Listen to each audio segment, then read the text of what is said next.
Protect your DNA. BioPQQ can promote formation of new mitochondria. Infowarsstore.com.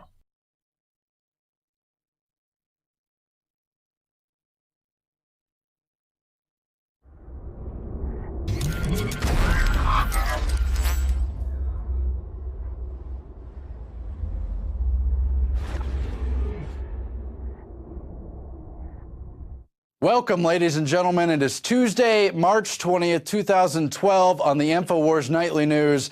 I'm Aaron Dykes. As you know, for over a week, the Nightly News has been in the middle of a pit stop. We're pulled over on the side of the road so we could change the tires, fill up the gas tank, but also coordinate our staff, regroup, figure out what is the best way to present a total info bomb in a shorter, more compact, more deadly Nightly News program. Deadly, that is, against the poisonous lies of the mainstream media, the dying dinosaur media, against the agenda of the New World Order. How can we get the message out to people in a more hard-hitting way? That's what we're figuring out. We're recruiting new talent, and we're going to hit them hard when we come back next week. In the meantime, we're going to give you a chance to take a look at some of the best programs we've had in the initial run of the Infowars Nightly News. And with that said, we take you back to a certain point in time, a slice in the progression of tyranny as they were pursuing a clampdown on the internet, but not yet sure if it would be in the form of PIPA or ACTA or SOPA, not yet knowing that activists would stop it dead in its tracks, although they're sure to regroup. It was at a certain point in the time when the Senate had just passed the National Defense Authorization Act, but Obama was still saying he wouldn't sign that legislation. He, of course, later did, essentially in the dark of night on New Year's Eve, knowing that no one would cover it in the so-called mainstream media, probably even realizing that a lot of the alternative media would be slow to pick up on the fact that he signed the Bill of Rights nullifying legislation that says they can indefinitely detain Americans, put them in a black hole, never give them trial, never give them due process, any of it. So what else happened on this important December 9th episode? Alex interviewed two of the top climate change skeptics who have stopped dead in its tracks the United Nations agenda to take over the entire globe under the auspices of global warming control.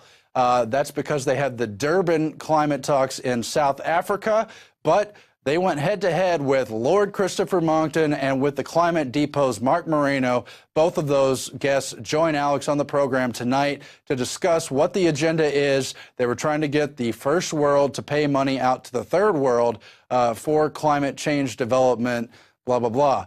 But in fact, it was just a banker takeover so they could loot their pockets and act like they care about starving people in the third world who they actually aim to kill. So that's something to keep an eye on. But there's even a third bonus interview, a very funny interview.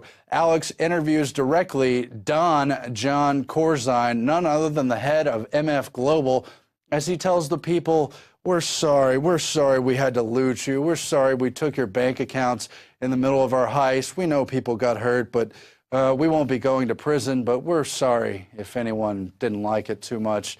Anyway, that's a great, hilarious interview. Many of you saw it before, but if you didn't, watch it for the first time, and don't forget to spread it to your friends, your family, your contacts, and let them know how strong the Infowars Nightly News can be. Then next week, we come back stronger than ever. You just wait. Thanks for watching.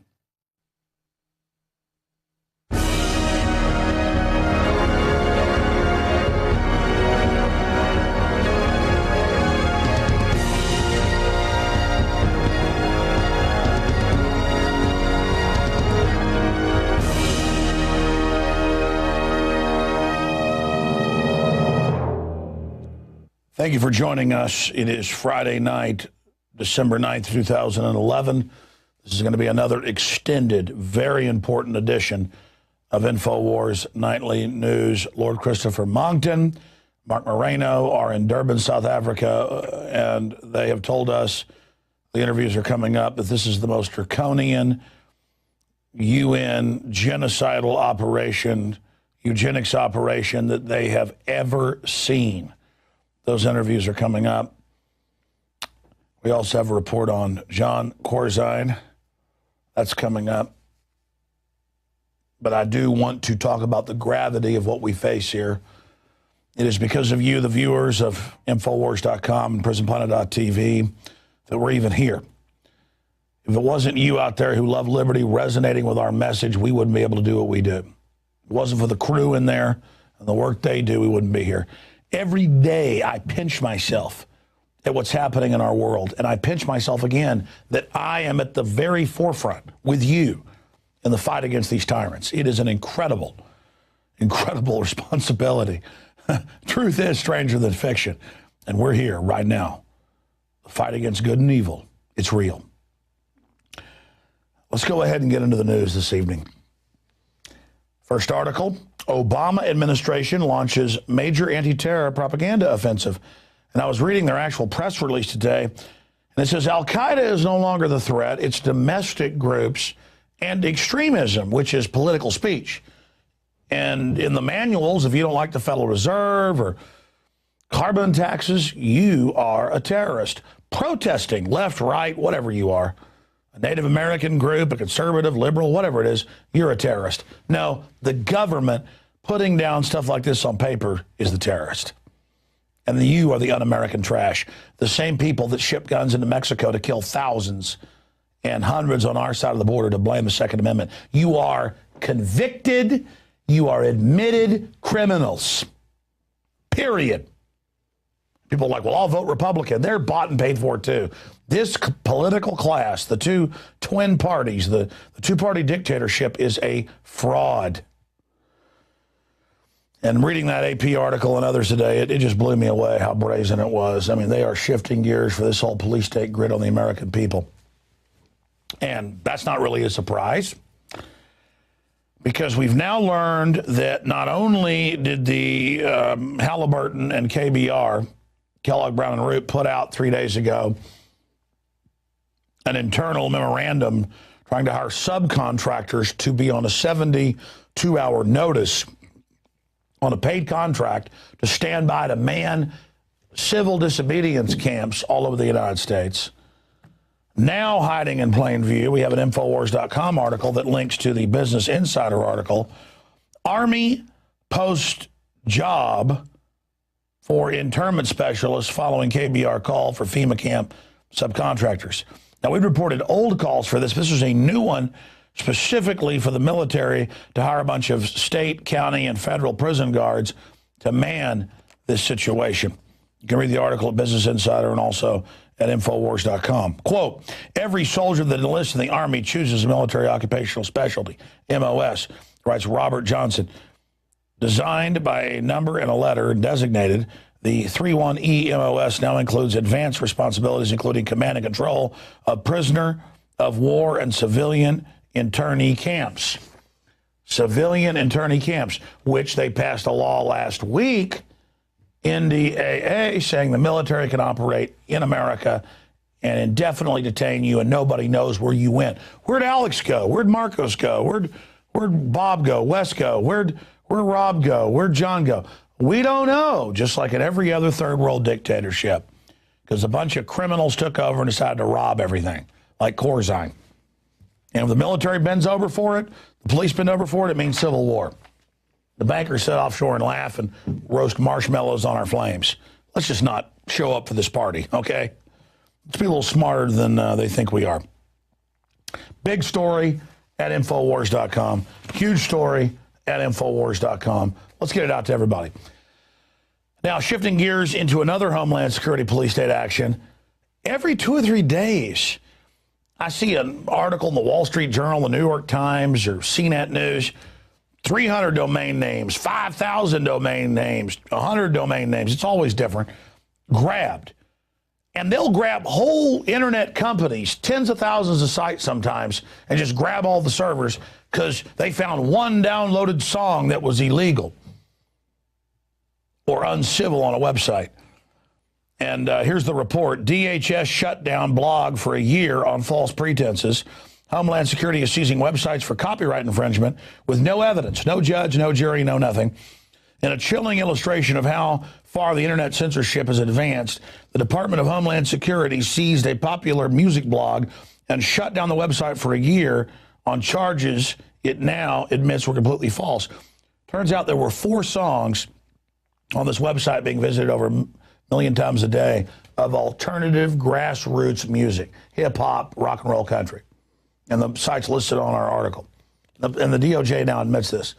And big record companies got mad that alternative groups were able to put their music out and make it popular.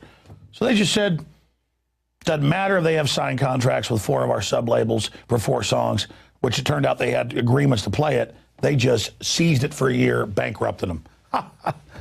That's big music industry keeping a stranglehold on all this other music you're never going to get to hear because they make sure you don't. If Elvis came along today or Led Zeppelin, you'd never hear them. That's why music's so cruddy. They go with what a few companies want, and that's it. It's another dark age, just like they're shutting down power plants, just like they're shutting down new engine factories and new technology companies. It's called disruptive technology. I have a family member who develops new drugs, and they came up with an ancient medicinal that totally clots blood flow and cuts, and they were told, this is a disruptive technology. We're not going to let this come to market. That's what we deal with here. Whether it's music, technology, art, doesn't matter. Only the insiders and their dirtbag kids and people get to have stuff seen by the public. Just like it was in Soviet Russia or Nazi Germany. You didn't get to have your play go out to the public or your music go out unless your wife got down and performed fellatio on the Nazi officer over that, or the Soviet officer. And that's the opposite of freedom, and that's what I declare war on here today. A bunch of control freak bastards controlling our lives. I'm sorry, it's a family show, but that's what they are. They are not from humanity. They were born of corruption, not of this species, and I'm sick of them. Bunch of control freaks. So there's that article. Continuing, House Republicans look to strip the TSA screeners of their officer title, which is finally a move in the right direction. You know, the FBI can't go to a park and randomly grab your wife's genitals or your son's genitals or your genitals. And they're under supposedly the Bill of Rights Constitution. They can't do that. So how did they create 10 years ago a federal agency that takes control, sticks their hands down your pants, puts you in microwave ovens, and Chert off, the former head of Homeland Security, makes money off of it? How do they do that? They just announced this. And Congress is pointing out, along with law enforcement and constitutional scholars, that this is like handing out badges to just people on the street and saying, you're now cops. They're not even having badges. And they're saying, you're not going to have 10 badges anymore. You're not going to have this name officer. You're not you know, when a cop has to go sign up and pay money to be bonded to be a peace officer, doesn't mean they're perfect either, but it's a big deal. You're now swearing to the people, I'm going to uphold this, and you got to put money up in case you violate what your duty is. But we just take all these people, pay a minimum wage, and I had one of them say, I'm going to stick my hands down your pants in Las Vegas because it's my administrative privilege. So I've got a clip here from what the famous movie, in fact, yeah, that's right, Treasure of the Sierra Madre is my grandfather's favorite movie. I watched it with him before he died at the hospital. This movie, you've seen it in some comedy films like Badges. We don't need no stinking badges. But here it is from the original film where they're talking about, hey, badges, we don't need no stinking badges. Well, the TSA, they've got badges, but they were just given to them. No training, no nothing. They just trample over everyone. Yeah, it's the Treasure of the Sierra Madres, famous film, of course. In fact, I'm having a senile moment. Who's the guy in the Maltese Falcon? Humphrey Bogart's in it. Let's go ahead and go to this clip of the TSA, because I guarantee you, after they strip them of the officer name and the badge and the bonded officer of the state court or the federal court, they're just going to say, you know, used to you had to have military officers commissioned by Congress because they wouldn't trust the president to appoint his own military people. Why? Because the president could become a dictator. Separation of powers. Now it's just, I'll hand out badges, everybody. Let them strip search Granny over and over again. Let's go to this Humphrey Bogart film. Here it is. Está echadita. Oiga, señor, we are federales. You know, the mountain police. If you're the police, where are your badges? Badges? We ain't got no badges. We don't need no badges.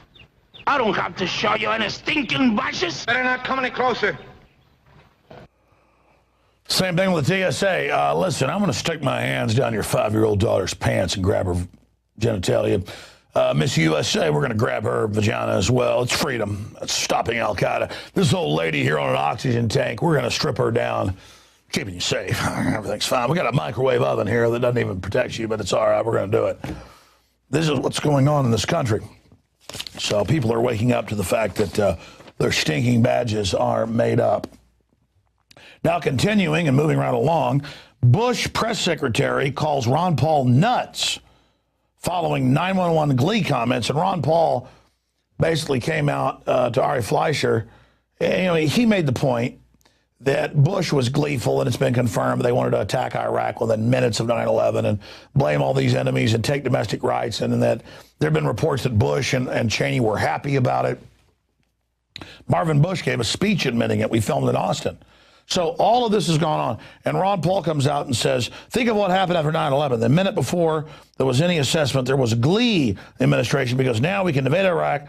And so the war drums beat, Paul said. That's exactly what they're doing now with Iran. See, it's the idea of people that have products and ideas who want to be friends with everybody and engage in commerce versus those that just want to attack everybody. And the American ideal of George Washington is be friends with everybody unless they attack you. Well, the globalists just attack themselves and then say a foreign enemy did it. So there's that report. And the clown is Ari Fleischer, working for known war criminals on record. Continuing, Ron Paul dominates favorable Twitter election coverage. We've got a report on that. He overall, if you scan Twitter, is the overall positive person. He's won all the major straw polls.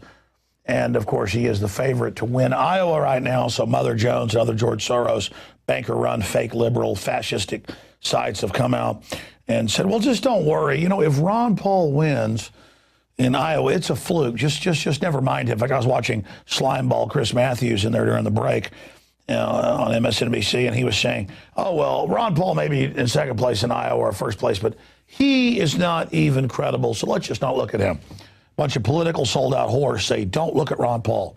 Well, you want to look there immediately. Continuing, we're going to go to break and come back with our top story of the evening, this big Durban, South Africa UN meeting that is taking place. But when are we going to get to the news report on the $600,000 speedboat? Okay, so right before our Corzine interview, we're gonna do that at the very end. Okay, so that's coming up. Again, I know boats, folks, and I've seen this boat. You can buy 6 of these for the same price. Just another example of government corruption. We've got our reporters out in Austin to show you a $600,000 drug interdiction boat. That's coming up. But let's hit this final point before we go to our interview. UN calls for eco-fascist world government at Durban Summit. International Climate Court of Justice, they're calling for carbon taxes, carbon rations on each individual citizen. Just an absolute tyranny where you are literally not going to piss in the commode without some UN communist bureaucrat telling it's okay. Brainwashing of your kids, cutting off energy to the third world, 1 billion dead. We're going to be breaking this down in just a moment with our guest. And with more on these globalist bureaucrats trying to set up their little eco-dictatorship, we're joined by Lord Christopher Monckton, the leading expert and champion of exposing this 21st century authoritarianism that looked invincible just 5 years ago, but is now flailing in its apparent death throes, but still clinging to life and still as dangerous as ever, unfortunately. And with him in Durban, South Africa, where they're having this conference, is Mark Moreno of Climate Depot, the leading group here in the United States. And, of course, he's been an advisor to the Congress as well. Lord Monckton, of course, was one of the chief advisors to Margaret Thatcher. He's a journalist and researcher as well as an inventor. And again, he joins us from this International Climate Court of Justice. Now they have courts, and we must pay a price to the earth, which means paying money to Al Gore and others. Lord Monckton, thank you for joining us. It's a real pleasure, Alex. In fact, the authoritarianism of the UN knows no bounds. On entirely arbitrary grounds, they tried to ban me from the conference once I arrived here. So I went away and we got a plane and I dropped in by parachute instead. And they weren't used to dealing with that. And it's had massive publicity around the world, and the UN is now looking very silly indeed for having tried to ban me on an entirely trumped-up nonsense which they've now had to back off from. Well, that's amazing, and this isn't the first time they've tried this, is it? No, they're always doing this. The fact is that we are now the Committee for a Constructive Tomorrow, which is the environmental charity that I come here with, which has real projects to help the poor people of Africa and of Latin America. It's not just a pressure group. They are the only organization here which disagrees with what I'm going to call the Marxist party line, what they would call the scientific consensus. Let's call it what it is, the Marxist party line on this whole climate nonsense.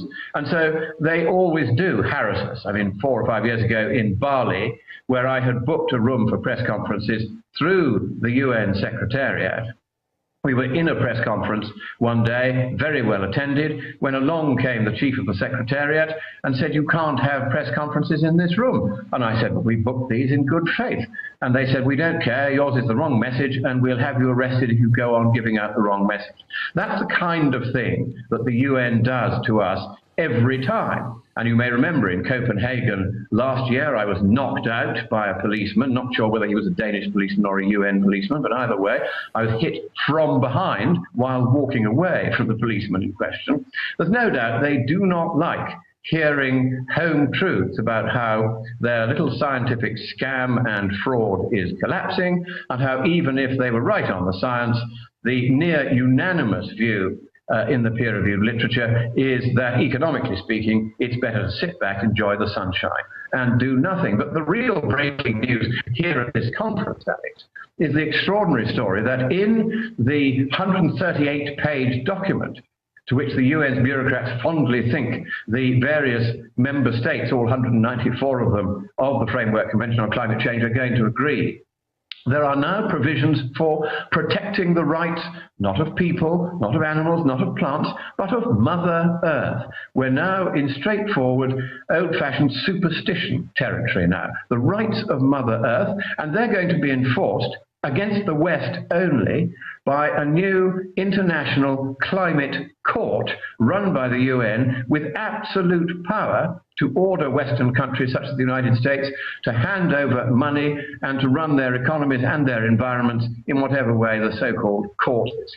Sir, I want to go through this as you join us from South Africa, but just 2 or 3 months ago, the UN said we want green helmets that will invade your country. So now the UN and NATO will put some rebels in and then claim that they're a democratic group, and NATO bombards and calls it peace, and the peace president gets behind it, Obama. And they're talking about another peace prize because how great these so-called peace wars are. And so I've also seen cases where these UN carbon credits, as you know, in South America, Central America, and Africa, mainstream, even New York Times admits that they come in and kill the locals to take their property to then plant trees on it to save the earth. I mean, isn't this just a new excuse for select globalist corporate colonialism to invade and take over land, but also then shut down real free market companies, as we see power plants being shut down now all over the U.S., and they're now admitting, okay, your prices are going up? That's right. Let's try and deal with the business of invading people's villages and moving out or killing the villagers. This has happened not that far from here in Uganda, where large areas of land were cleared so that the government of Uganda could claim, quite falsely, that the land was being used as what is called a carbon sink. And all of this is the kind of nonsensical, topsy-turvy, false accounting that leads to these ghastly actions where goons from governments and from the UN go in and shoot people who are on land that they want to take over and turn into a so-called carbon sink. This is becoming rather frightening, Alex. As you know, I often have to calm you down and say, no, it's not as bad as all that. Fact is that this UN conference has gone far, far further than any other in what is essentially a sustained, malevolent attack on the Free West. The entire agreement is framed so that there's no question of democratic election of this world government that they're so rapidly establishing. The 1,000 new bureaucracies that were created at Cancun are now all beavering away to undermine the West like termite ants. All of this is going on, and the most extreme document I've ever read is this latest one with its criminal court, with its rights of Mother Earth, with the right of small island states to survive, the rising sea level, which incidentally, Alex, has been rising at a dizzying rate equivalent to 2 inches per century over each of the last 8 years, according to the latest satellite. So that's not going to give them much problem, is it? So all of this fiction and all of this fraud is now being encapsulated in one giant document, which now says they, in effect, want to make the world colder by 2 Celsius degrees, which is 3 Fahrenheit degrees. It's quite a big drop. You're getting kind of on for a third of the way back to the last ice age if you do that. That would kill hundreds of millions, but that's what the lunatics, and that's the only word I can think of to describe them, the lunatics here, are arguing for. They're arguing that carbon dioxide concentration should now be cut back to effectively not much more than 200 parts per million. And that is the point at which plants and trees die because they don't have enough carbon dioxide. Let me stop you there. Let me stop you there because it's quite extraordinary. I mean, this is incredible. By the way, well, then I want you to really bore down into this because it's important. You're there. You've gotten the document. You're breaking it down. You were instrumental at the Copenhagen event, helping get the document where they called for world government and almost doubling the cuts on carbon emissions. The third world that is an admitted, billion dead people over a decade death sentence. This is almost a military attack on infrastructure, on energy that a foreign enemy that Stalin or Hitler could never have dreamed of achieving. And when you look at the carbon cycle, sunlight, water, carbon dioxide, and oxygen, they've picked carbon dioxide because folks know sunlight's good, water's good, and that oxygen's good. So they literally are teaching kids that carbon dioxide's evil. They have all these video games where they fight carbon dioxide monsters. But I want you to go back to what you just said and go over this document. This is breaking news at your Science and Public Policy website and at Infowars as well. But and you guys are there in South Africa covering this, where they're openly saying they've said geoengineer things if need be, because I know the world's already in a very low carbon dioxide rate from what it's been in past millennia, and actually cut it. I mean, these people, it's like a science fiction movie, like they're demons from hell or something. What they are, Alex, is certifiably insane. There's really no other way of describing it. To want to make the planet 2 degrees cooler, which is effectively what their target now means. To want to take the level of carbon dioxide in the atmosphere down to the point where trees and plants will die. To do these things and to say that Western emissions of carbon dioxide must begin to decline immediately, and we must cut by, get this, more than 100% by 2050. So there'll be no coal-fired power stations, no automobiles, no oil-fired power stations, no gas-fired power stations, no industry, no hospitals. We will be straight back to the Stone Age, Alex, if they get away with this nonsense, and without even the right to light a carbon-emitting fire in our caves. And if we misbehave, the International Climate Court will be there to order the troops in to make sure that we shut down our industries as just as fast and as completely as this latest draft requires. Now, here is the really odd thing about this, Alex. I'm not making this stuff up. You may think this is so extreme that Monkton must have finally flipped his top and gone completely mad or banged his head on landing off his parachute. But no, I haven't. All of this is actually in the document that I got from the UN's Documentation Center, and it was available, provided you knew to ask for it, to any journalist who wanted a copy of it. Not one of them, anywhere in the world, as far as I know, has reported the details that you'll find at scienceandpublicpolicy.org, at climatedepot.org, on your website, Infowars.com. We are the few people that are telling the world what is in this document. Now, there's no incentive to me to make this stuff up. Because if I did, people would look at the document and say, oh no, it's just all fiction. He's just making it up. All of this is actually there. It is plainly of interest to the peoples of the West, so that readers of the Times of London, the Times of New York, etc., would surely be intrigued to know this stuff. And yet, and here's the really sinister thing, not a word of any of this is appearing in print. Why do you think that is, Alex? Because I can't work it out. Well, this is what's happened. You got the secret Copenhagen text and torpedoed it. You helped publicize the emails that got leaked. And we've had several climate gates since then. I think it's fleeing forward. Instead of trying to get the incremental power grab, they see, and they've got national and international polls, as you know, coming out, that it's flipped completely. In some cases, higher than 80% know it's pure bull. People have now discovered...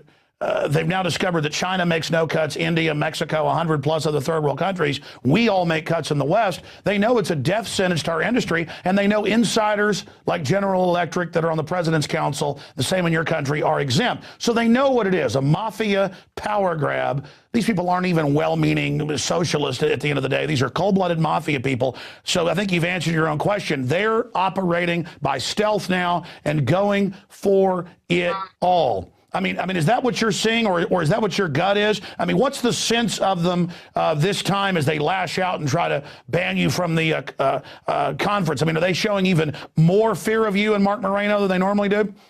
They are absolutely terrified. I went to see Negumi Endo, who is the UN official that sent me an email arbitrarily saying, you've been banned. She didn't even say why I'd been banned. She just said, we hope you will accept that this ban was appropriate, without telling us why it was we'd been banned. It turned out that I'd been banned because, she said, I had been operating a video camera, which I hadn't been operating, and that I had been failing to obey instructions of UN officials when no UN official had given any instruction either to me or in my hearing.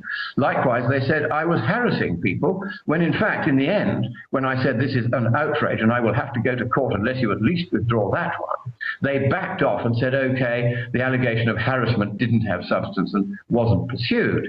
The fact was the entire thing was simply made up because they knew that if I got into that conference, which of course eventually I did by threatening to go to the court of KwaZulu-Natal, the High Court, and get an order telling the UN to behave because they hadn't complied even with the most elementary principles of natural justice. They backed off pretty quick when I threatened to do that. So I got in, got this document, and wrote it up and got it out.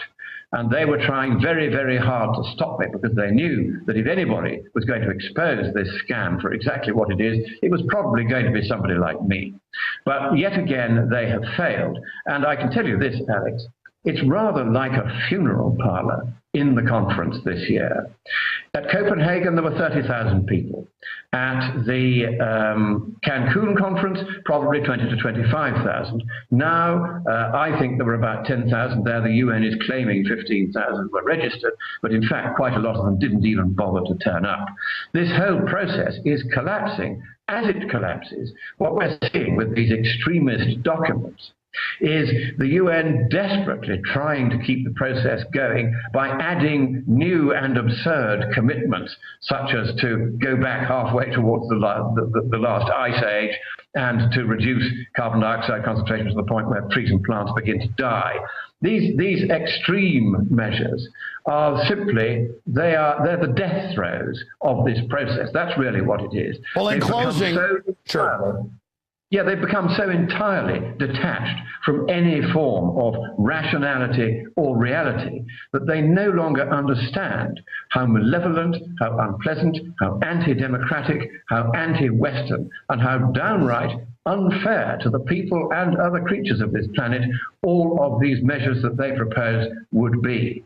They have lost the plot, and I think the only thing we can do now, Alex, is to say that the UN and the UN Framework Convention on Climate Change must be closed down immediately, and all of the bureaucrats, the thousands and tens of thousands of bureaucrats, hundreds of thousands and probably millions by now, living off the world's taxpayers, must all be kicked out and told to go and get a proper job. Absolutely. In closing, though, how do you expect them now to regroup and counterstrike? You predicted them with all these new fear-mongering announcements. Now they've had all these other climate gates, countless ones, frauds, confirmation of the previous frauds. I mean, their credibility is shot. But as you've said, tens of billions has been invested by the insider robber barons to try to consolidate power through their communist handmaidens. And so they're not going to go away. How do you expect them to reinvent themselves? Alex, that's a very good question about how they're going to try to keep this process going now that it's died on its feet here at Durban.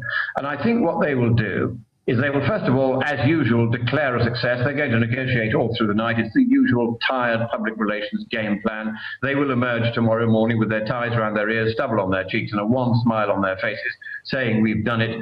But all they will do this time is simply have what they did at Bali, which is another so-called roadmap, which is a way of kicking bureaucratic procedures into the long grass for a few years, from which I think this time it will never emerge again.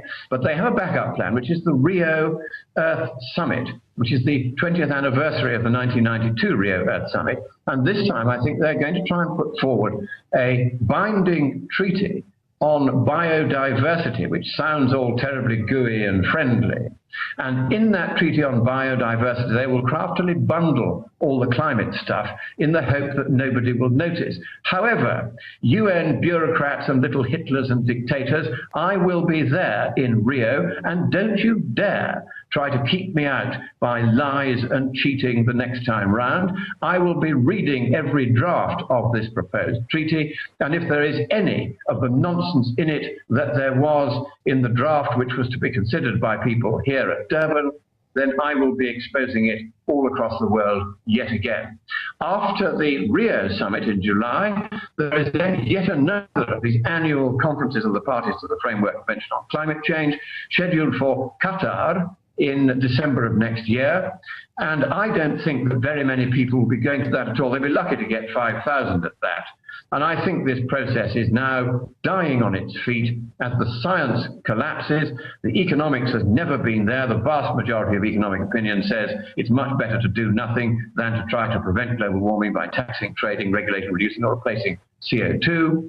And so I think that the scare is now pretty much over. And the next thing that I will be arranging is to make sure that certain bogus scientists and bogus UN officials who have clearly committed specific frauds, scientific and economic frauds, as part of this so-called process, will be reported to the police in their respective countries. We've got a whole project now to do this, and we will be sending these people for trial, and we hope that the judges, on hearing just what they've been up to, will send those who are guilty of fraud to jail. Well, Lord Monckton, let me stop you briefly, because that was my final question before we thank you for being with us, and Dr. Mark Moreno, who's there working with you, and to get his expert perspective integrated with yours, is that people see it as, you know, extreme or aggressive to call for the jailing of these people, but your estimates are well researched, and I've seen other mainline estimates.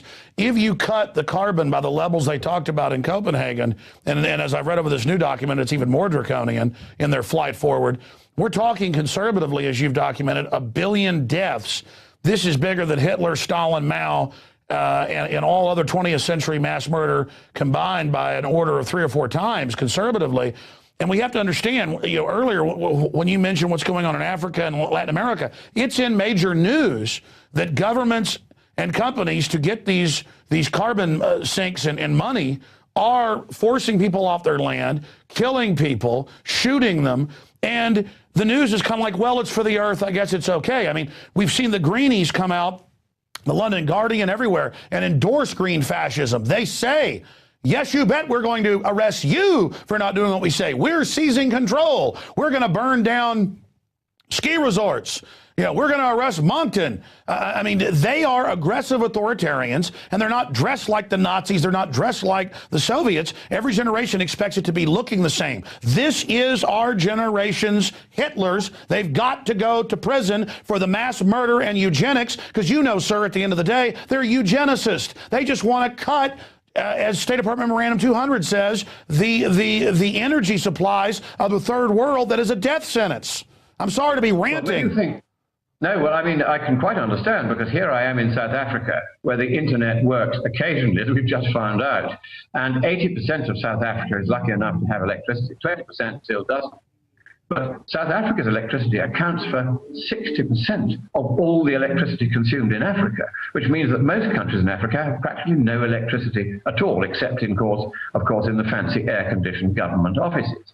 So we are seeing a conspiracy, if you like, by the world's governing class, the world's increasingly communistic or fascistic classe politique, against the ordinary peoples of the world. And of course, it's the poor who get hurt first. As you were saying, the farmers of Uganda who are being kicked off their land and shot if they disagree by UN troops and Ugandan troops going in to create these entirely fictitious carbon sinks, which are complete nonsense.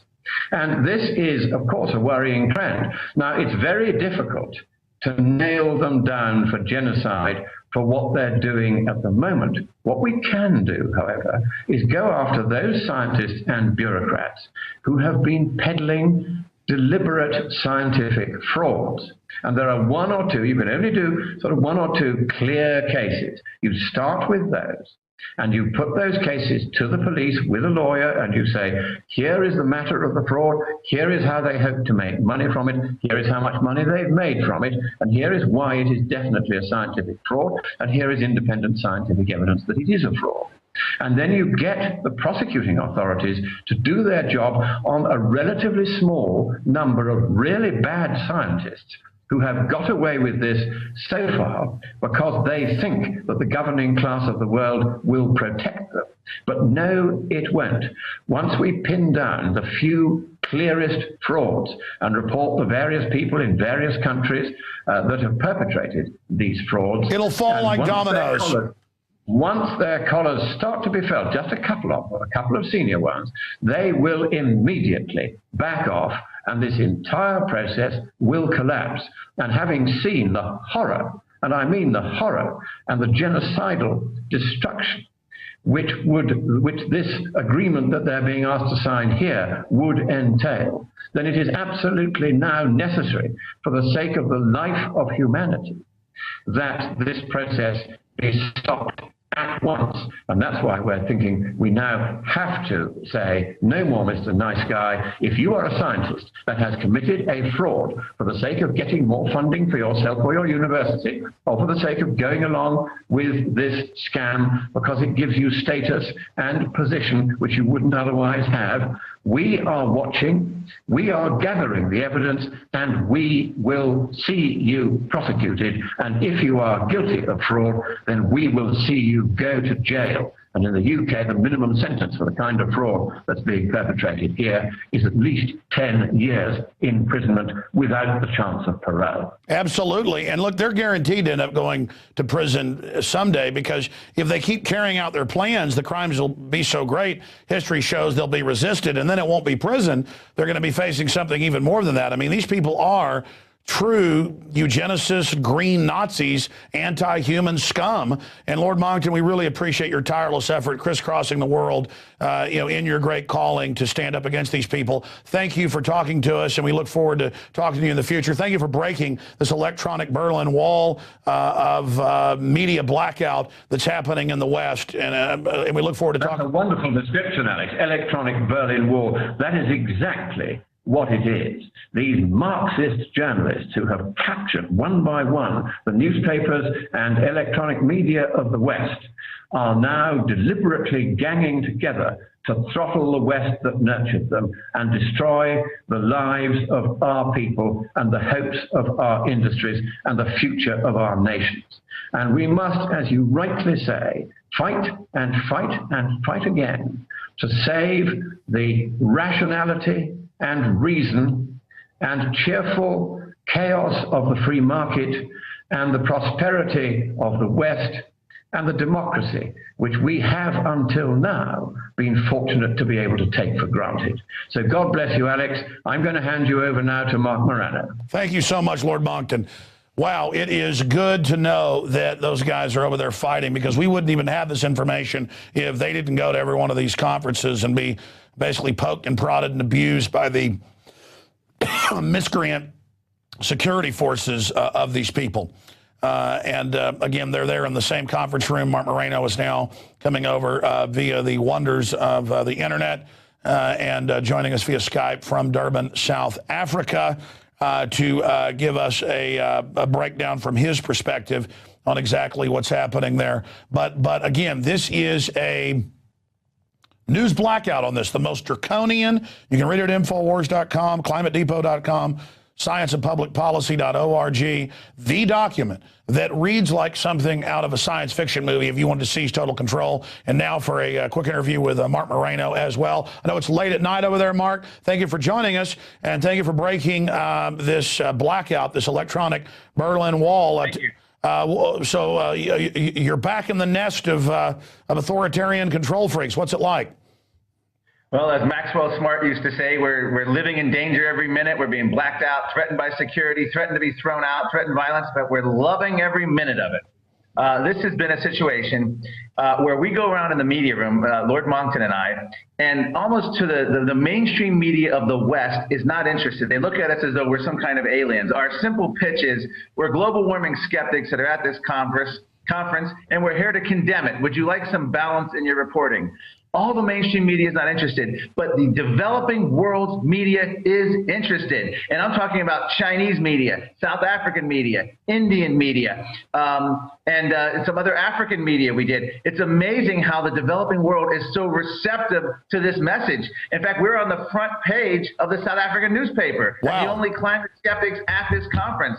So they get it. But the other media, we had a press conference on Wednesday where I released the Climate Depot A to Z report. And I literally, from every letter of the alphabet, their claims not only are failing to materialize, the evidence is going the opposite direction. We were heckled by UK Guardian reporters. We were heckled by UN delegates. We were heckled by Greenpeace, who planted them in there. The UN made us start the press conference late, and they stopped us, cutting our time short.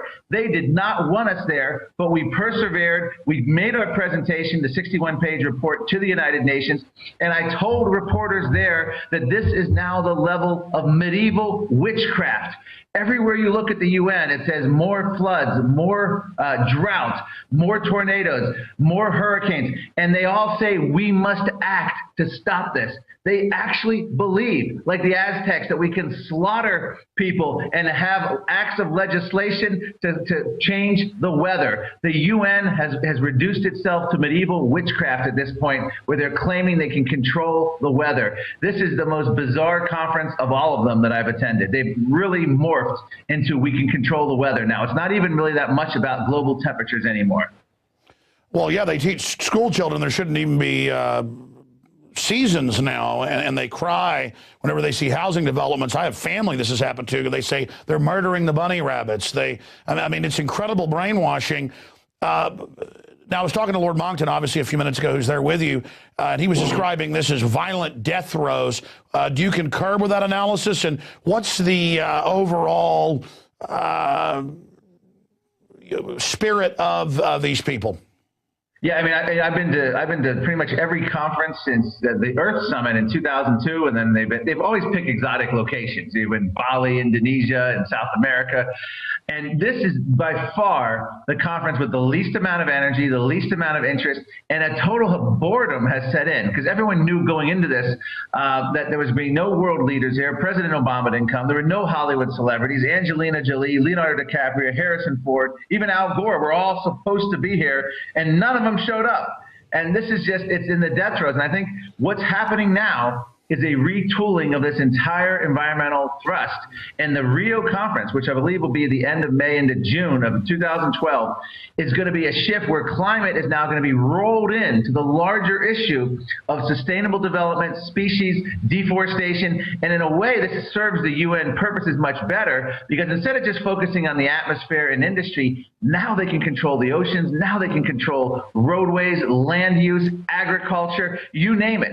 Under that rubric of sustainable development, they can cover it all. And we cannot ever forget that it was Republican presidents who got us into this. The first George H.W. Bush in 1992 went to the first Earth Summit and committed the United States to these United Nations treaties, which then led to Kyoto, which then led the second George Bush, sent Colin Powell to the Earth Summit in Johannesburg Johannesburg, South Africa, which I was at, the Bush family has done more to commit the United States to environmental and United Nations lunacy than all the Democrats combined. And we have to look at our two top nominees, and we have to get terrified. Mitt Romney and Newt Gingrich are incapable of standing up to the United Nations, of standing up to the international green movement.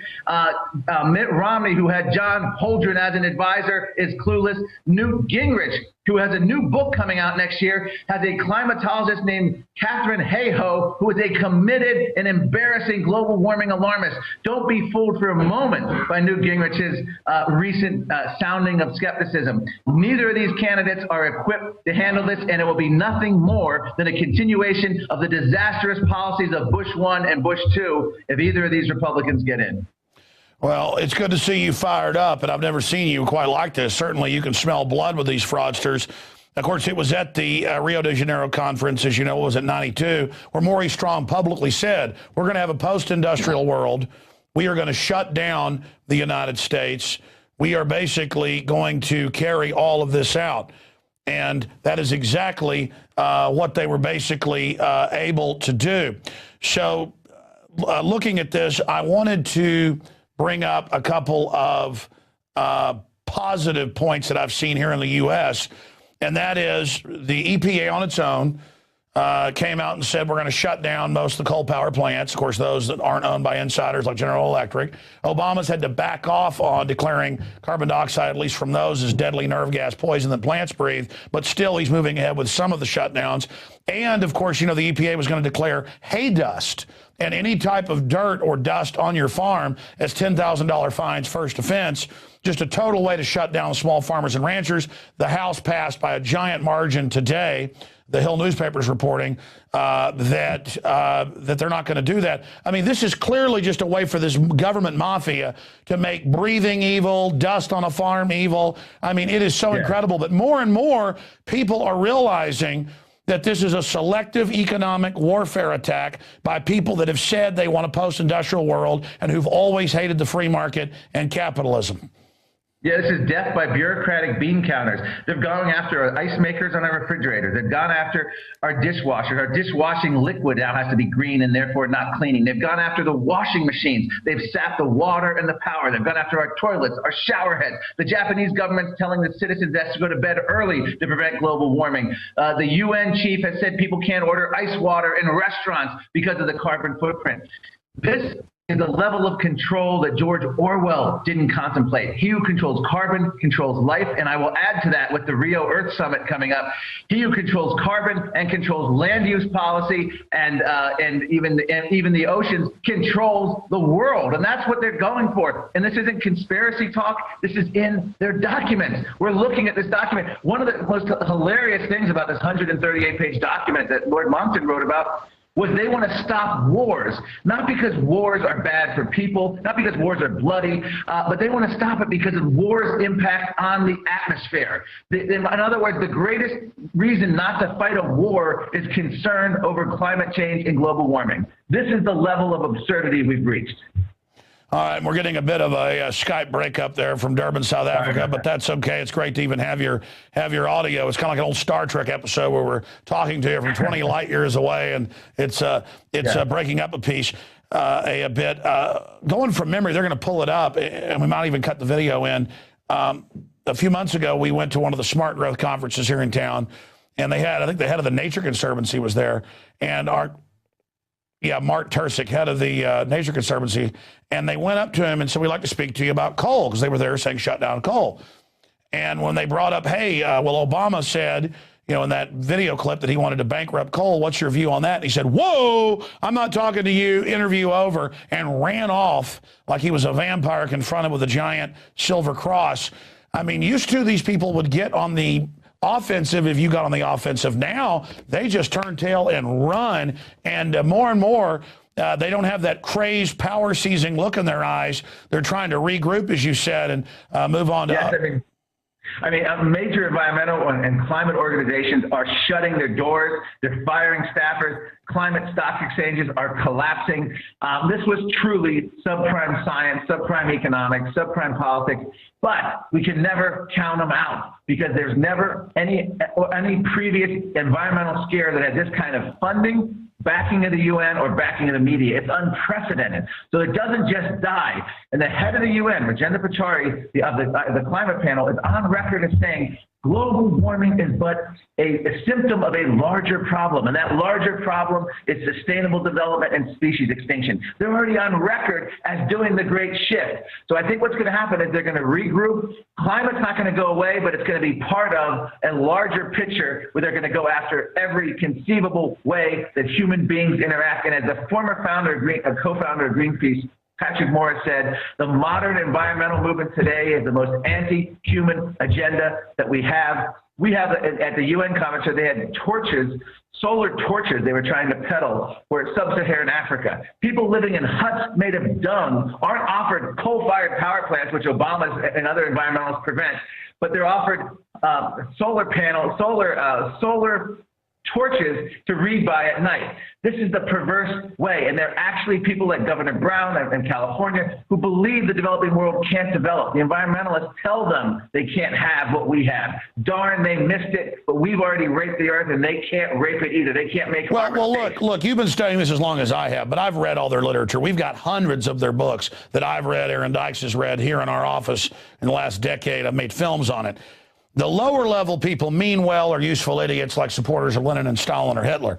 But at the higher levels, they say, look, well, there are too many people. We're going to get rid of these brown scum. You know, Margaret Sanger said, we got to hire blacks as our front so we can kill these weeds. Well, we'll say we're liberal. You know, we, the American Nazis, in their words, have to pose as liberal to get away with this and not let them know that. And that's what it is. It's a death sentence. At the higher levels, it's about, and they say it, blocking the third world from developing, which, by the way, actually makes people have less children, but they don't care. It's just about cold-bloodedly blocking their development. And so at the top, from my research, these are knowingly extremely virulent, racist people. You know, look at Obama, you know, increasing the funding for abortions in Africa. These are very, very sick people. From your research, have you found parallels to that, or do you disagree? No, absolutely. In fact, Obama's science advisor, John Holdren, has actually said, first of all, cheap energy is one of the hazards of a free society. And secondly, and most shockingly, he's on record. We dug up old newspaper clippings from the early 1970s that aren't available on LexisNexis or Google. And that John Holdren was vociferously opposing the agricultural revolution of Norman Borlaug that brought agricultural and ended famine throughout Asia in the late 1960s, 1970s.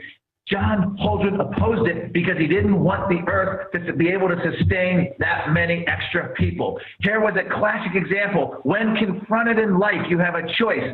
John Holdren chose death. John Holdren chose anti-technology. Norman Borlaug went on to win the Nobel Prize. It was one of the most celebrated scientists of our age, a man who probably saved hundreds of millions of people from starvation. And he just died a few years ago. He was also a global warming skeptic. But Norman Borlaug was a hero. John Holdren was a eugenicist who now is feted by the mainstream media and Obama. So it's exactly what is going on, and these people are in high office right now. Unbelievable. But we are seeing the mainstream media's decline right along with government's approval rating, right along with the climate panic pushers. I mean, certainly their fleeing forward, I think, is only going to destroy them in the end. In closing, tell us some of the key things we should look at in this latest power grab where they cast themselves as saviors of the earth, when in truth they're eugenicists cutting off the power supplies and conscripting many people I think the biggest thing coming out of this conference is this now. They're itching to get this international climate court set up. And this court, if they succeed in doing this, it's going to be, as Lord Monson said, a kangaroo court. But think about it. They've already got set up the mechanisms. In England, they already have government officials monitoring employees. They're proposing carbon ration cards. your home energy use, your car mileage, your train travel, your airline travel. The German climate advisor, a man named Schulenhuber, wants a CO2 budget for every man, woman, and child on the planet from Beijing to Berlin. So all we have to do is the UN Climate Court will then monitor all these things. Nancy Pelosi went to China and said, we need a complete inventory on every aspect of our lives in order to fight global warming. Well, those inventories they're talking about, and they're doing this now, the EPA is trying to do with industry, carbon emissions. They're trying to, everything's got to be, we're seeing this in South Africa. Some of the industries are actually giving them the rope to hang themselves with and doing voluntary reporting on their CO2 emissions. Oh, I know. People put these carbon indulgent stickers on their cars. I give Al Gore money. I'm allowed to drive. I'm loving. I'm good. I mean, they're just total useful idiots. And as this continues, Mark, it's just so frightening to see these criminals casting themselves as our saviors. But it's great to hear you reporting that the worm is certainly turning on these guys. People should go read your reports and read the document for themselves, because it just looks like they're going for everything right now in a desperate attempt. I look forward to speaking to you when you get back with your final reports sometime next week. Mark Moreno, thank you so much, and be safe, because these are some very wicked people. They are. Thank you very much, Alex. Enjoyed it. Thank you, and say bye to Lord Moncton for me.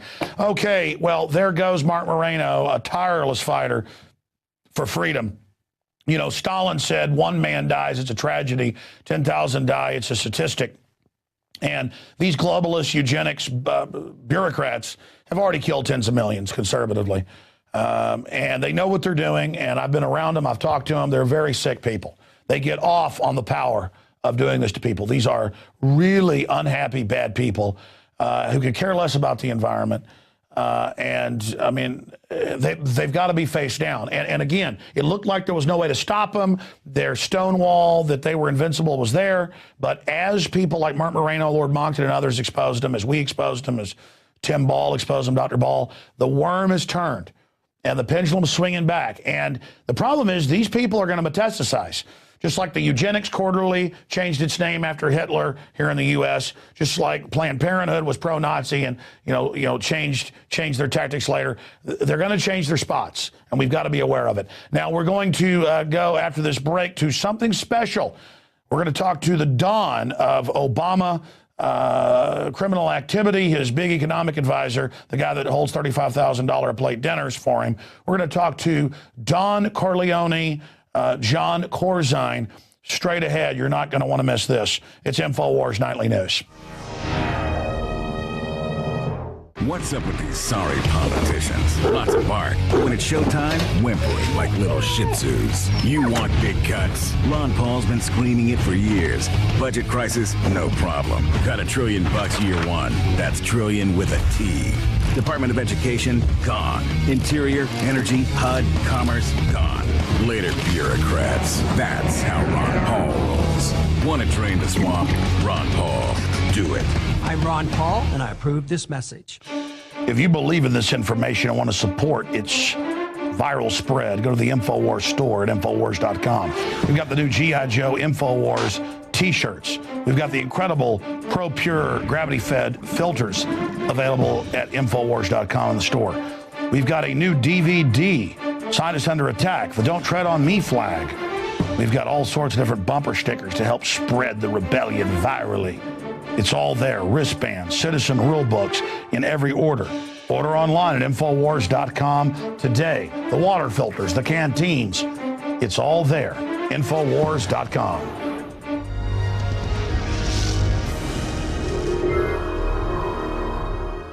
Welcome back. It's Infowars Nightly News, another marathon transmission. I appreciate you joining us.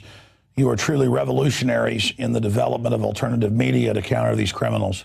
The fact that you care enough to go to prisonplanet.tv, the fact that you care enough to support us, that you spread the word, that is what is making history right now as we reach tens of millions of people a week. Thank you so much. Okay, I've got a few other news items I want to hit before we get to some important film review I'm doing. And then, of course, our interview with Mr. Corzine. Risk of Israel-U.S. strike on Iran has tripled, Barclays claims. This is out of Reuters. The chance of a military strike on Iran has tripled in the past year. The senior geopolitical analyst Barclays said it's gone from a 5 to 10% to 25 to 30%. Our intel is it's not going to happen until later next year as an October surprise for the 2012 election. And finally, we've got Moscow sees no military component in Iran's nuclear program. No kidding, it's been looked over by the United Nations. This is just a pretext to attack that country. Continuing, Napolitano on CFR. The full video is at Infowars.com. The head of Homeland Security, Mrs. Janet Napolitano, has said that she jokes with elitist over Drudge Report, calling her Big Sis moniker. And she says she's very proud of the fact that she's turned America into a third world cesspit. So that article is up at Infowars.com right now. A few of the other articles we've got, we already knew this. We're not saying Occupy, people protesting Wall Street, are bad. It's just that it was started by George Soros in the White House, and they run it. And here's a WorldNet Daily article. Occupy Nerve Center, staffed by Soros activists, professional radicals caught red-handed running so-called leaderless movement. They always said it was leaderless so they could control it themselves. And finally, I'll have to get this more next week, but Daily Mail, no more talking behind the wheel. Scientists develop a system that can shut down your cell phone while you're driving. Oh, sounds good on the surface, but it's all about everything being pre-tracked and controlled in this technocratic system. And I said finally, but here is finally. We're on our own now. Cameron uses the veto for the first time to opt out of the new treaty to save the euro and give more power to Brussels. That's how countries act as firewalls against tyranny. World government is being established by the bankers of the euro right now, and they're using it to get rid of national sovereignty. And the globalist Cameron has said no in England. We'll continue to follow that throughout next week. Now I want to go to a movie review. We did Clockwork Orange, on Tuesday night, and here on Friday night, I have 8 different clips from an amazing 1964 film, 7 Days in May. Now, it's got globalist propaganda in it, but it shows how the leftists that made this were useful idiots. The evil general that wants to use the NAS, National Alert FEMA system, this was in 64 before that was set up, to take over, he has basically set up the military to use this emergency alert system as a pretext to take over. And he speaks out against the one worlders and the New World Order. So now the idea back then was, because this was true, some generals were going to do a coup against the New World Order communists and bankers. And so they were worried back then. So they used a Smedley Butler type 30 years after he did it. The Marine Corps officer in the fictitious film playing Smedley Butler, basically, to say no to martial law and warn the president. And so that's basically what Mr. Douglas does. And so we're going to go ahead and go to those clips. But I just want to illustrate to you that they just had Dr. Strangelove the year before in '63 exposing government launching a nuclear attack on itself, basically, as a pretext for martial law and global domination. And then another film comes out a year later where they talk about generals using COG or Plan R to take over the government. And so we're going to go ahead and go to that first clip of the Burt Lancaster, Kirk Douglas, Paramount Pictures, based on the '62 novel by Fletcher Cannell and Charles Bailey II, 7 Days in May. Here's that first clip.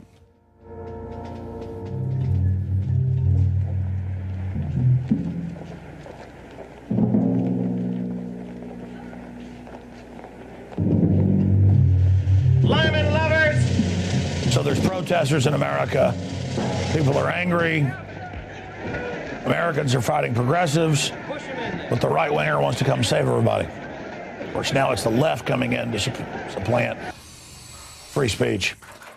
So again, the globalists were coming in to take over America. They knew the military was upset, so they put movies out about right-wingers using a martial law system. Right-wing, left-wing means nothing, but now, in common terms, they're actually implementing all of this, but now the left, in their own labels, is using this system against us. They become what they warned about. Let's go ahead and go to this clip of Gene Scott's speech excerpts where they basically, well, I mean, the clip speaks for itself. Here it is. Perhaps patriotism is old-fashioned. Perhaps love of country is outdated. Perhaps even a minute degree of sentiment to one's motherland is to be considered passé. But God help us, and God help our country, if the cynics, the one-worlders, the intellectual dilettantes ever persuade us that these things have passed us by. Because, ladies and gentlemen, patriotism, loyalty, sentiment, they are the United States of America. So there you go. That's General Scott. I'm not a teleprompter reader. I call it Gene Scott. Another General Scott's speech excerpts. He talks about the threat of one-worlders. He's going to bring in martial law to stop the communist one-worlders. But they're not communists for the little guy. They're the banksters. Let's go to this next clip. It's self-explanatory. Mr. President, have you ever heard of a military unit known as ECOMCON? What? I'm sorry, ECOMCON. ECOMCON. This is Smedley Butler. What does it mean? The archetype warning him. Abbreviations. It could stand for Emergency Communications Control. Have you ever authorized the formation of any type of secret unit, regardless of its name, that has something to do with the preserving the security of things like television, telephone, or radio? No, I haven't. Henderson said an odd thing to me, sir, something that, well, I can't shake quite loose of. He said they were spending more time training for seizing than for preventing. You're suggesting what? Well, I'm not sure, Mr. President. Just some possibilities, what we call capabilities in military intelligence. I'm suggesting, Mr. President, there's a military plot to take over the government. This may occur sometime this coming Sunday. So you stand by the Constitution, Jake? Never thought of it just like that, Mr. President, but well, that's what we've got, and I guess it's worked pretty well so far. I sure don't want to be the one to say we ought to change it. Neither do I. I remember what Harry Truman said one day, that inside this room, the buck stops. So again, it's the evil anti-New World Order people that want to overthrow the government using the COG media takeover arm that they'd set up to a certain extent then, but wasn't in place till the 70s. And then now that they've got it, they're saying domestic terrorist, free speech is evil. But that's how they sell it. And again, it's the archetype of the Marine Corps officer saying no. S. Smedley Butler, two-time Congressional Medal of Honor winner, he was approached during the 30s to make America basically a fascist country and take over. The point is, this has already happened through Homeland Security and the staged terror attacks of 9/11. Now they're just mopping up all the free speech centers and shutting down the final levels of freedom. Okay, let's go ahead with the presidential advisor telling the president that, hey, you know, what's wrong with the military training for this stuff? Forgive me, Mr. President, but it's flying troops to the big cities in an alert. That seems to me not only logical, but prudent. Obviously, if the Russians struck, we'd need disciplined troops in the metropolitan areas to keep order and prevent complete breakdown. And at 2:20 tomorrow afternoon, somebody will have thrown a switch at Mount Sunder. General James Scott will be on all 3 television networks, explaining to the people of the United States why this particular crucifixion is an act of faith. Mr. President, what are you waiting for? Fire Scott. Close down Mount Thunder. Declare a state of martial law. Then where do I stand? And that's another good point. When different groups try to take over, then the answer is martial law, which is the same thing. So there's a great danger in revolution, and that's the point that's made there. A very sophisticated film. You can rent it on Netflix or buy it at the movie store. The point is you should see 7 Days in May. Continuing here with the clips. We had clip number 5 and number 6 here. Yeah, this is General Scott asked the Marine Corps commander if he'll go along with this or if he stands for the Constitution. And when the Marine Corps commander says, I stand for the Constitution, he says, then you take a vacation. That's basically how the system finds good and evil people. If you're good and they have you answer a questionnaire, they say, oh, you're a good person now. We're going to put you in supply or Antarctica. But if you're a corrupt globalist, then they actually bring you in to run operations. Here's that clip. This country's in trouble, Jiggs. deep trouble. Now, there are two ways we can handle this. We can sit here on our duffs and ask for divine guidance, or we can watch Higgs. What would your advice be? Well, sir, we're a nation of laws, of rules. We're military men, so we've taken an oath to uphold the Constitution. The democratic way. Yes, sir, the democratic way. You're right, Jiggs. You're absolutely right. You know, Jiggs, you've been working too hard on this damned alert. You look tired. Why don't you take the rest of the week off? Unbelievable. Let's continue here. This has always been a threat to our country, folks, and now we're up to the line here. It's really happening. It's not a movie. Here's another clip where the President of the United States confronts General Scott on establishing secret base without knowledge of the President, the budget office in Congress, Iran-Contra, all of that, the black sites, the torture sites around the world. And there's a succession of clips while they debate that. Here it is. You have used, without my authority, substantial sums from the Joint Chiefs Contingency Fund to establish a base and to train a special unit of troops whose purpose and even whose existence was kept secret from me, from responsible officials of the Bureau of the Budget, and members of the Congress. And the name of that unit? You know the unit. Its designation is ECOMCON. You accuse me of having lost their faith, deliberately and criminally shut my ears to the national voice. I do. Where the hell have you heard that voice, General? In dark alleys? In secret places in the dead of night? How did that voice seep into a locked room full of conspirators? That's not where you hear the voice of the people, General, not in this republic. You want to defend the United States of America, then defend it with the tools it supplies you with, its Constitution. You ask for a mandate, General, from a ballot box. You don't steal it after midnight. And then there's a clip where a senator tries to get into the secret base and gets locked up and they get out. Here's a clip of that.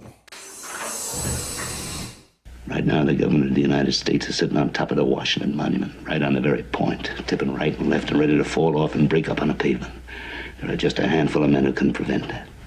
And you're one of them. I'm going to tell you the damnedest story you ever heard.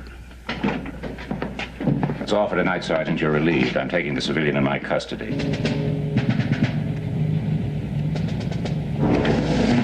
I'm sorry, Colonel, but I have orders that the civilian is not to leave the base, sir. Oh, that's all right, Sergeant. I'm countermanding those orders and escorting the civilian into town. Well, sir, no, I don't know. Colonel Broderick said that Throw those keys over here. Eject that cartridge belt and throw it down on the ground.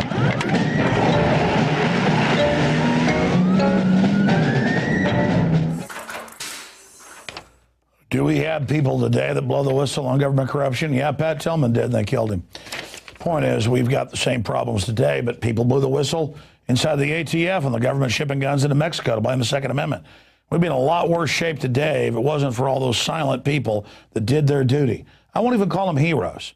This idea of doing the right thing, it's not heroic, okay? Doing the right thing is not heroic. It's self-preservation. It's common sense. It's a survival instinct. If you let somebody enslave a bunch of innocent people or kill a bunch of innocent people, then you would allow that to yourself. It's common sense. It's not wimpy to have empathy, to feel somebody's pain. It's normal. It's a human instinct.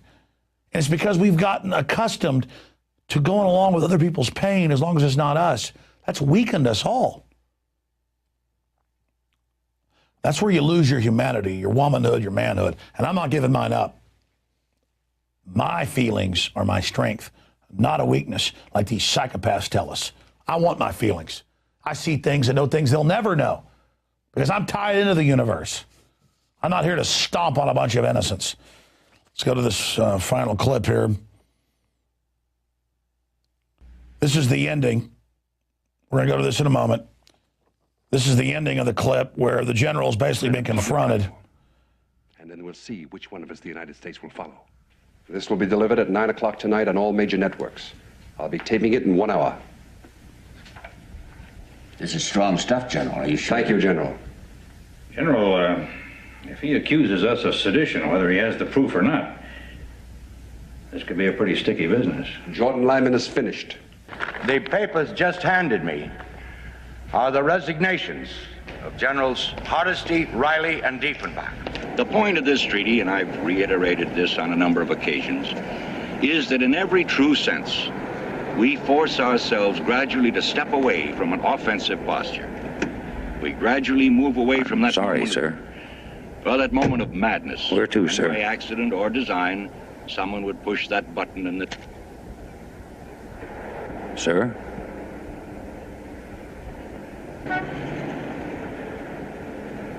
Take me home. So basically, it all ends with he tries to launch martial law. His own generals say no. The president confronts him. He backs off. The president goes public. But what do you do when the president's been bought off by the same interest? You know, this is a movie about the military saying no to the globalist takeover. They were worried about that then. That can be turned around today. Will our military follow the globalist takeover of the Bill of Rights and Constitution?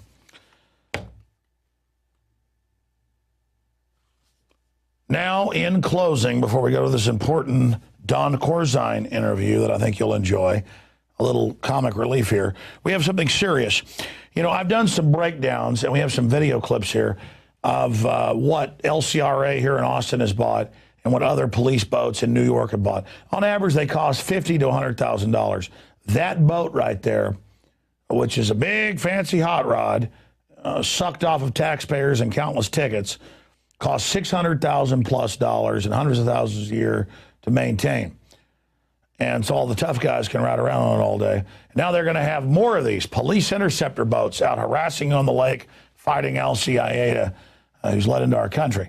And so I just wanted to point out that they are bankrupting our nation with this, and it's going on everywhere in Homeland Security with your federal taxes. Did pay for this, and it's another boondoggle. Because I know boats, ladies and gentlemen, that's about a $100,000 boat, $600,000+. Here is Darren McBreen's report on that. We're here for the unveiling of the new DPS patrol vessel. It's a 34-foot shallow water interceptor. It's going to begin patrolling the Rio Grande River and international lakes in 2012. My name is Steve McCrum, the Director of the Texas Department of Public Safety. Can you describe what the boats are, how much they cost, who manufactured them? Well, the cost is a little under $600,000 to fully equip with all the law enforcement gear, the tactical equipment, as well as the optics on it and the weaponry. It was manufactured in Florida. These are the type of, not unlike what you'd see in tactical situations that the military would employ. And this is the first of 6 that we're acquiring. We are getting 5 additional.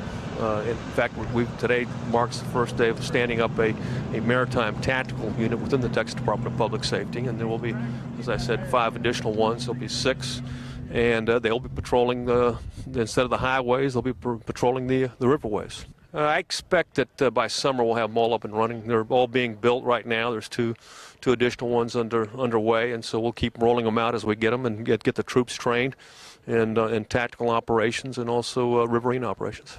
We used grant funds, discretionary grant funds that we had, and for Homeland Security, and we also used general revenue. The legislature, in fact, were directed that we use through a rider that we use some of those funds specifically for this purpose. After they had an opportunity to view some of our tactical operations on the border and some of our vulnerabilities and gaps.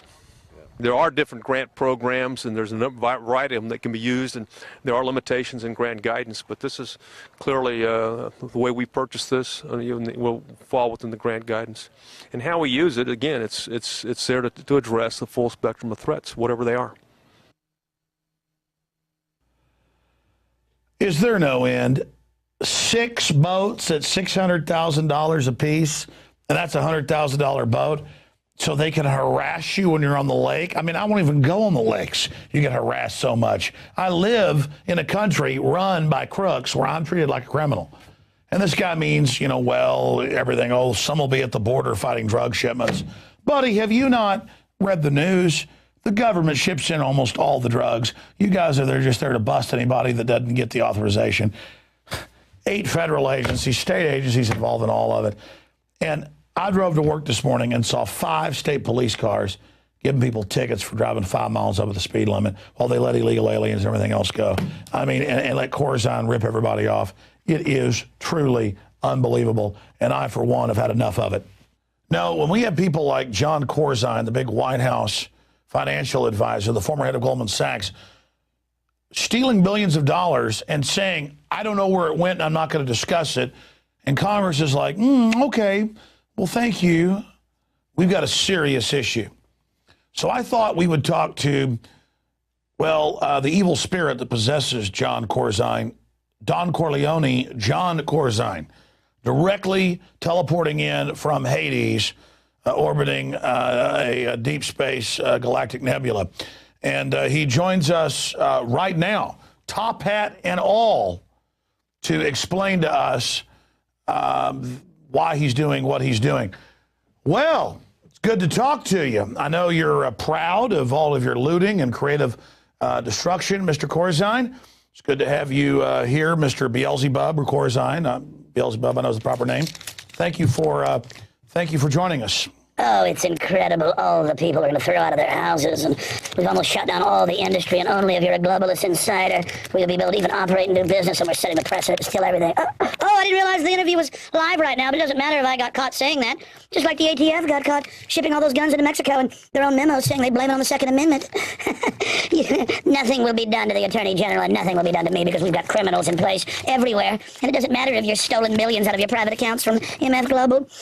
It's right under someone's nose. No one can stop us. Oh, but I'm a good person that cares. I don't know where the money is. I'm sorry. You wanted to interview me. I'm here now to be talked to by you.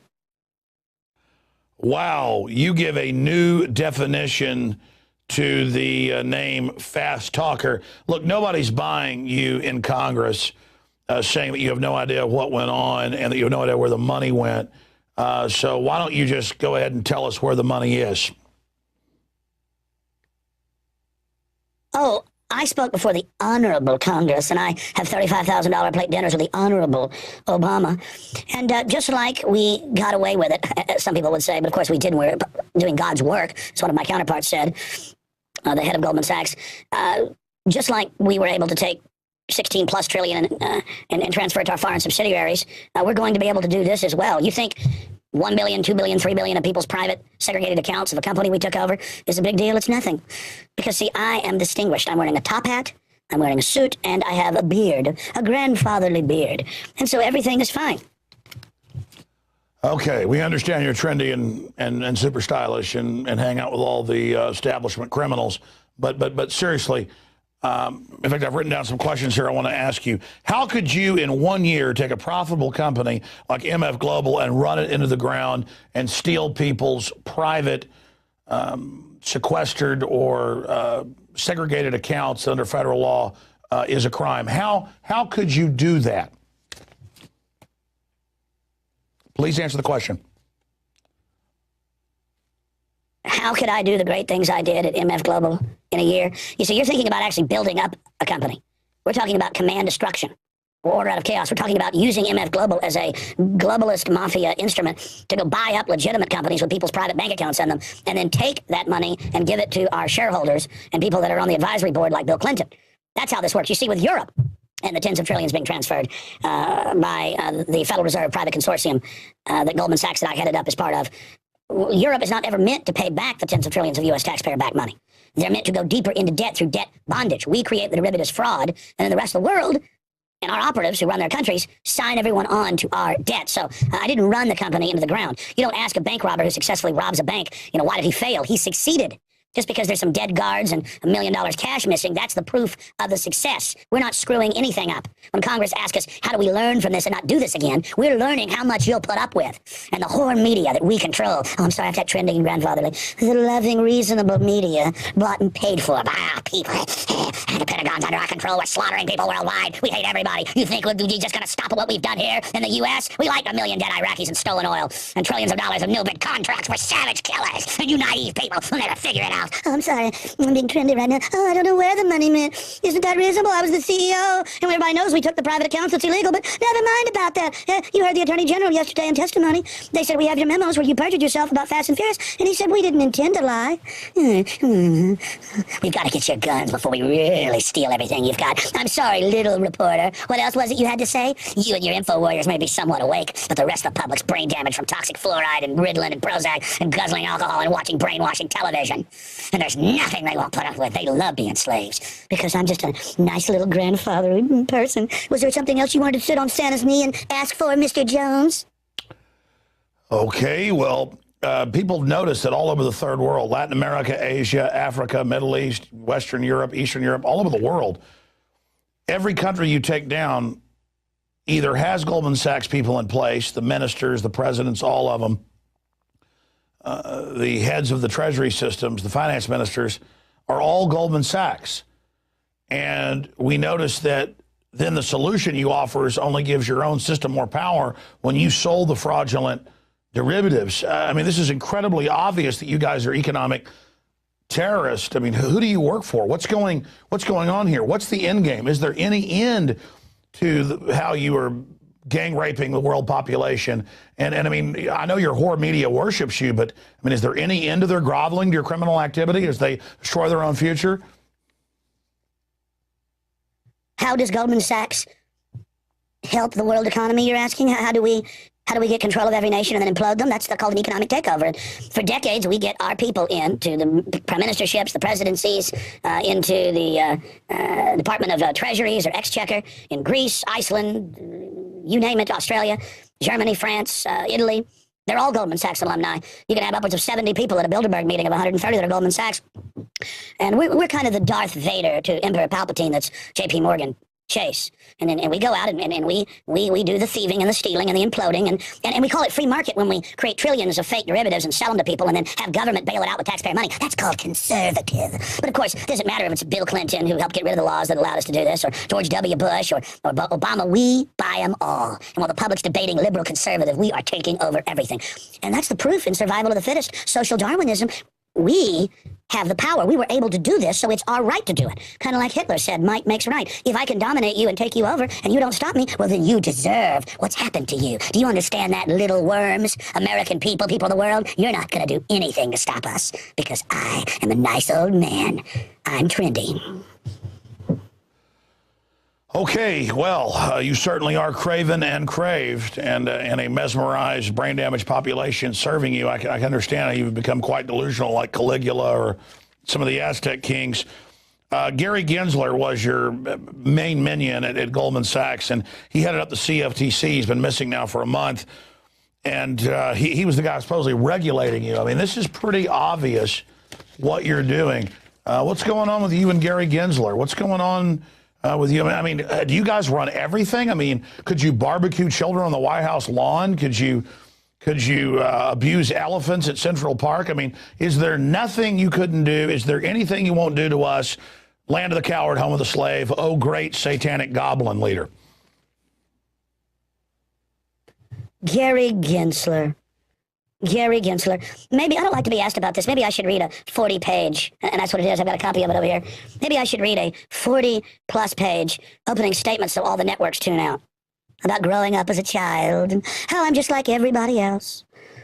I'm just like everybody else, so you'll let down your guard. Gary Gensler was my right-hand man at Goldman Sachs, selling county, cities, and private individuals and pensioners fraudulent paper that we knew was totally worthless, like in our Timberwolf emails where we called our customers dumb effers and, you know, said we're selling them SH-you-know-what-IT. This is a family show. I know I better not say the full thing. Gary, the head of the CFTC, has disappeared the last few weeks. No one knows where he is, but the media's bought and paid for. No one will even point that out. Madoff was one of our people. He's a great guy. People got a little too much onto him. We've got to throw somebody to the wolves occasionally. And Gensler, my right-hand man from Goldman Sachs, runs the CFTC and allowed me to do all this. It's really been quite fabulous in the final equation. Well, this is our interview with the demon that possesses John Corzine. His voice is sped up because something about the machinery Chekhov was explaining to me causes a time distortion, so it's sped up. I'm not quite sure I understand that, but it's something to do with Einstein and what's happening there. But I wanted to show you, see this. some funny money. We bought this at a store today for, I think, like $3. And some of these are $1 bills. Some are 5, some are 10s, some are 20, some are hundreds, some are thousands. But, you know, $3, we basically got a couple $100,000 here. And it says the play money of America, but it actually has as real, the same intrinsic value as this that says Federal Reserve Note. And you can see where it says Federal Reserve Note here up in the top left-hand corner, if we can zoom in on that. You know, until the Federal Reserve took over in 1913, it said United States note, and it was backed by silver and gold. And later they phased that out. Kennedy tried to reissue Lincoln greenbacks that had been issued. Of course, they assassinated him when he'd issued $5 billion. He was going to issue $40+ billion. But what is the difference between this funny money here that isn't legal tender and the fraud you issue? Because you weren't content to be able to control the issuance of this and buy up the world with it. You created tens of trillions, well, actually 1,000+ trillion total of fake derivatives. And of course, I know in Zimbabwe, they now have the world's biggest note from hyperinflation, $100 trillion. And I'll show the viewers a document cam shot of that. So what's the difference between this stuff I bought at the local costume shop when I was getting the beard you're wearing, and this Reserve Bank of Zimbabwe, 100 trillion, and this $100 bill that basically has about the same value as a $5 bill in the 1960s, or this deception dollar put out, you know, showing the fiat currency and exposing the New World Order. What is the difference between all of these? Can you give me some rational answer in closing to how you guys have taken over government with all this fraudulent paper, and just because you wear suits and top hats, it's supposedly all okay? Our master plan is to destroy civilization and to have a post-industrial, neo-feudalistic serf system that Maurice Strong, the UN, Ted Turner, Prince Philip, Prince Charles, and others have openly called for. We're going to make you pay a lot more for a lot less. We're going to shut down most of your infrastructure. We're going to shut down your farms if there's any dust. Hay is listed as a pollutant, but all of our friends that were given total waivers. We are taking over everything in a cunning white-collar fraud with armies of control freak socialists that are ignorant as the day is long and really believe they're going to get crumbs from our table, even as they witness us destroying the society. And we control the right-wingers as well, who will endorse any amount of blank checks to us and bailouts, calling it free market. We've got the whole thing figured out. That's the end game. World government, openly run by the bankers, openly run by Goldman Sachs, JP Morgan, Bank of America, Wells Fargo, and the Bank of England. That's what we've got set up. Even now, we criticize you for decades saying there'd be a world collapse engineered by megabanks and derivatives, offering a world government new corporate global bond, which is now being set up in Europe and will spread worldwide. We'll hold you financially captive and terrorize the hell out of you, and every solution we give you only brings you deeper into our bondage. And the media and CIA operatives like Anderson Cooper will sit up there and sell out their families and everyone else, and Fox News will play along, and all of them, until we've got total control and you're totally bankrupt, so the social workers can take control of your life, and so you're all dependent on us. That's the end game. That's where it is. Trampling and being trampled on. A society that gets more cruel, more wicked beyond 1984. This is a world of psychopaths and control freaks and sickos and those that love ugliness and total crushing of innocence and destruction of beauty and genetic engineering and nuclear waste dumps. In the old years, people worried about radiation. We just have scientists raise the level and say it's safe. We're so psychopathic ourselves we live in higher radiation and don't care. It's part of being delusional and psychopathic and turned over to pure evil. It's about serving Satan, our master, bringing more destruction, more pain, more murder. And we'll see if you people rising up against us can stop us. You got that, little man, and that's why I came on your show. For all you and your listeners, your spirit of liberty is trash, and a new world order run by pot-bellied scum like me is too powerful. We've got too many steroid heads that serve us in law enforcement who love destroying America, and there's nothing you can do to stop us. You got that, little man? You got that? And I don't know where the money is. I have no idea. Who knows? We just print this garbage up and you'll sell out your own mother for it. We can issue total trillions of it. There's nothing you won't put up with. I'm done talking to you. I'm done talking to you. I'm done talking to you. There's nothing you can do to stop our New World Order. Just take some Prozac. Enjoy it. Enjoy the pain. And we're going to inoculate your children and brain damage them and triple the cancer and everything else. You got that? Good. Good. Because I'm done talking to you. Wow. Well, I'm beginning to realize here that if you can't beat them, join them. I mean, this guy puts cancer viruses in the vaccines and fluoride in the water and radioactive isotopes. I mean, it's all confirmed. Maybe I was the crazy person all along. Maybe I should wear a top hat and grovel to death. I mean, just get into it. I mean, maybe this whole night show was wrong. Maybe it's good to have monopolies cheating everybody. Maybe it's good to have tyranny. Maybe all Americans can start to wear top hats and be trendy. Maybe I've been wrong, but you know what? I actually realize I'm not wrong. And we're going to beat people like him, because that's actually, from my studying how Corzine and the rest of these globalists operate, that's what they think about us. They think they're invincible. They think they're all powerful. They think they can intimidate everybody with all their black uniforms and crap. Let me tell you something, Corzine. Put him back on screen. We're going to kick your ass politically. We're going to wake the people up and educate them and show them all your secrets. And your days are numbered to be sucking people dry. You're going to prison. You're a financial terrorist, and you will pay. You got that? So, truth is stranger than fiction, and we have engaged in quite another marathon Infowars Nightly News. We can't even hardly get out of here because we're so dedicated to freedom, and we love freedom. And so to all the tyrants, they need to understand we're never backing off. We're never giving up. Because the spirit of liberty beats in all of your hearts. We're going to beat these control freaks. They think they can arrogantly sit out there and talk about how they steal billions of people's private bank accounts and brokerage accounts and not get in trouble. They're testing you right now. And that's why, doing this little piece, I threw it in your face, just what they think about you.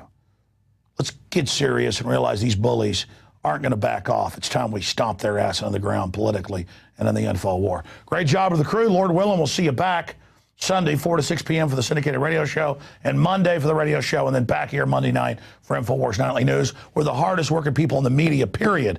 Not just the patriot media, not just the real media, because we understand we're at a historical crossroads. See you tomorrow night. See you Sunday. See you Monday. God bless.